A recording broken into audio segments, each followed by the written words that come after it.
Il sogno di ogni papà vedere la propria figlia giocare in una gara importante, un sogno anche per Claudio Guidolin di Villorba, che ieri sera si è recato al Palazzetto dello Sport di Castelfranco per la partita di volley femminile, gli ottavi di finale del campionato, tra le padrone di casa e il Fontane, dove milita la sua ragazza.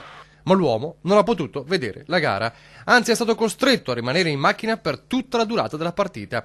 Il problema è semplice, Claudio si muove con una carrozzina elettrica. Bisogno di entrare da un passaggio agevolato, non dove ci sono scale o cose di questo genere. E quando sono arrivato al palazzetto ho visto che praticamente non potevo entrare. L'uomo ha iniziato così a chiedere se ci fosse un'entrata diversa per le persone in carrozzina. Qualche minuto ed è stata trovata, un ingresso poco più avanti, ma la beffa era dietro l'angolo. Effettivamente lì c'era un montascale, però per arrivare al montascale c'era una cancellata che era ben chiusa con la catena e lucchetto e quindi era impossibile accedere al montascale. L'odissea non è finita qui, gentilmente la persona che si era interessata aiutando Claudio fin in quel momento è salita al palazzetto per chiedere le chiavi del cancello. Quindi ho aspettato un bel 10 minuti, quarto d'ora che le persone addetti arrivassero.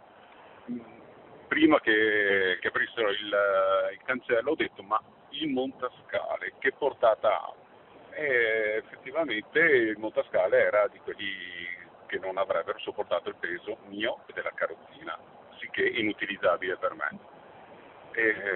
Sicché ho salutato, ringraziato e mi sono accomodato in macchina, ho aspettato che finisse la partita, sono usciti e siamo rientrati a casa.